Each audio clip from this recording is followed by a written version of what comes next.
Listen, today I want to talk about Africa. Yes, I am back again to talk about Africa. But to be specific, I want to talk about Libya.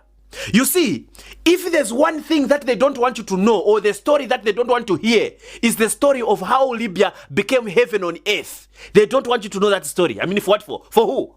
But guess what? I am here to remind you how Libya became heaven on earth. And I know they will not like this video, but hey, listen, I am African. What can I do? Yeah, I need to talk about this. People need to know the story of what Libya was during the time of Muammar Gaddafi.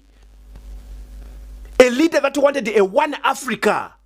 A man who loved his country, who died for his country. And a man who wanted the whole entire Africa to be like his country. And they took him away from us. Because they knew that Muammar Gaddafi was a force to reckon with. Force to reckon with. That is English. Yeah, I'm telling you, I mean, for who? A man who was taken away from Africa too soon. A man who was called a dictator when he was not a dictator.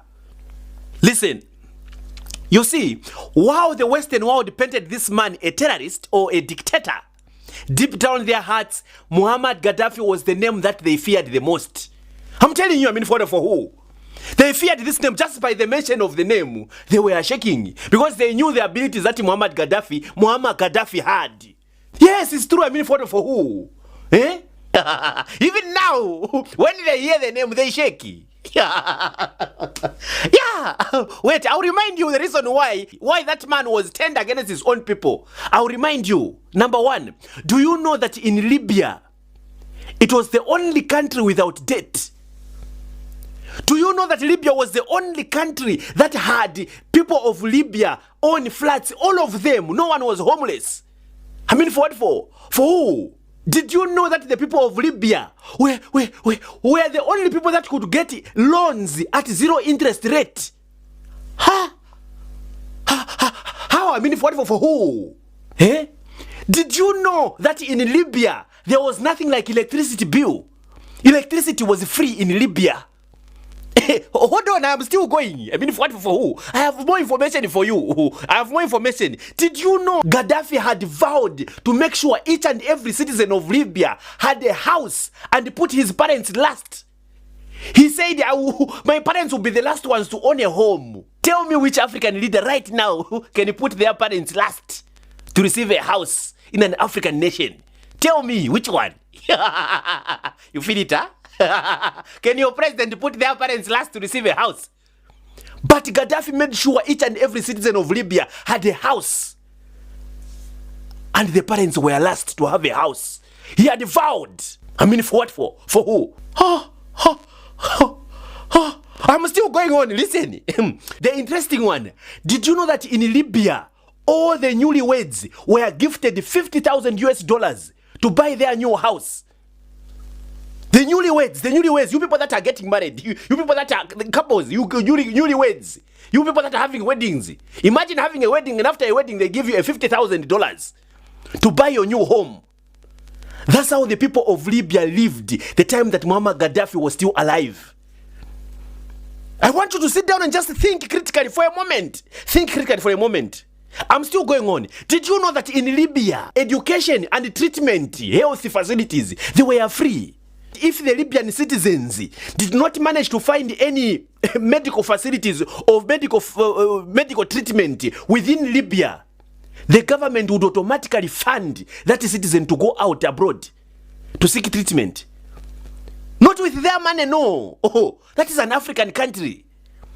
Libya for a moment was like a dream for some of us. I mean, for who? It became heaven on earth. Listen, one more. Did you know that in Libya was the only place where someone after graduation, they failed to find employment? The government would pay that person the average salary of the profession as if one was already in employment. Just paying them. In short, they were paying you for graduating. While waiting for employment, they were paying you for waiting for employment. Which African country right now would do that for you? I think now I understand why that man was taken away from us. I'm telling you, I mean, for who? Wait, I have more. You understand why that man was taken away from us. Listen to this one. This one, I don't think there's any African country that can even do this. Listen, did you know that in Libya, a portion of Libyan oil sale was credited to the bank accounts of every Libyan citizen?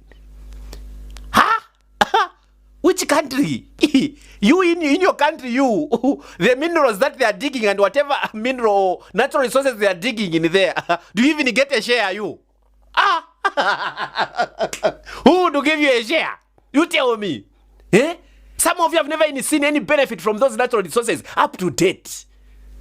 Our friends in Libya, when Muammar Gaddafi was alive, they would get a portion of every Libyan oil sale credited into their bank accounts.